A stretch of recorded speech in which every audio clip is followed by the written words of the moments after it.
جلدی جلدی میں، زیادہ سے زیادہ نہیں تو 7-8 منٹ میں میں آپ کو ایک قصہ سنا دوں کہ کتنی مشکل تھی اس دور کی شیعت. کہ ایک شخص نے کوفے میں، شیعہ نہیں تھا، غیر شیعہ تھا، امام کی فقہ جو ہے سرکاری طور پہ نافذ نہیں تھی، فقہ دوسری نافذ تھی.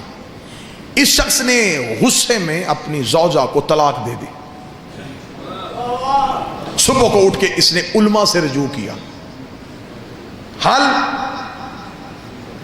انہوں نے جو حل بتایا اس نے کہا نہیں، اسلام غیرت کا مذہب ہے،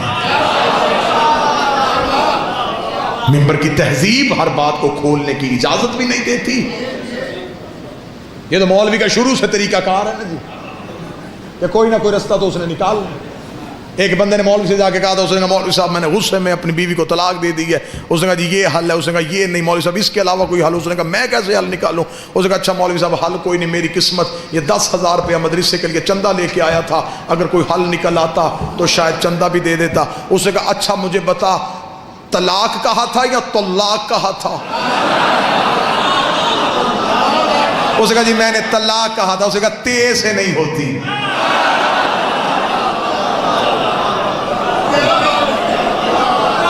تیرا مخرج ہی ٹھیک نہیں تھا، تو طلاق کہتا.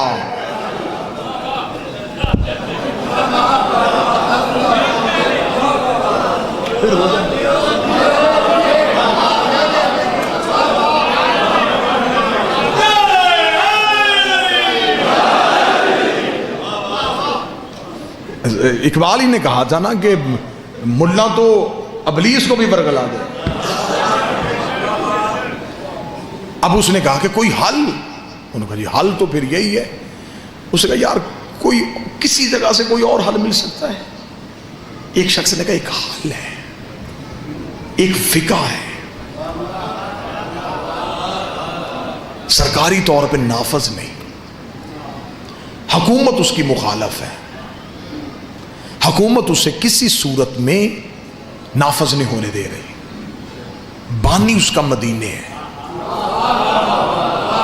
اس کا وہ کس کی ہے؟ اس کا رسول کے بیٹے کی.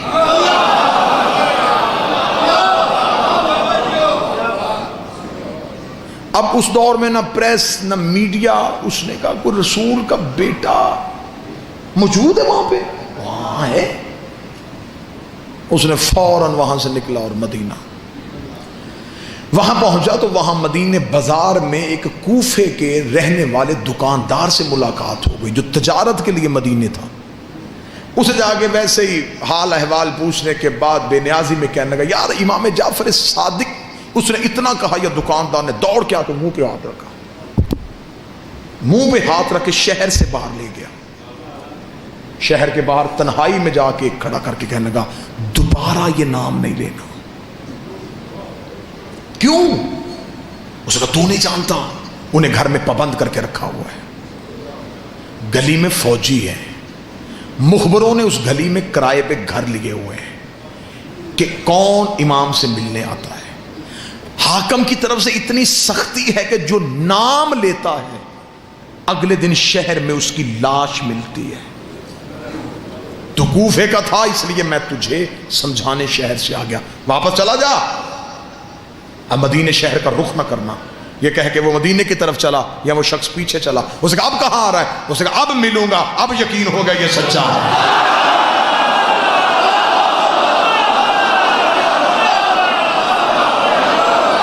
کیوں سچا ہے؟ اس نے کہا جھوٹ میں پابندی نہیں ہوتی،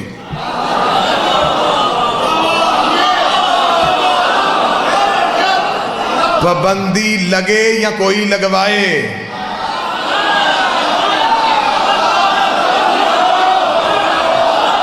ہوتی ہمیشہ سچ پہ ہی ہے.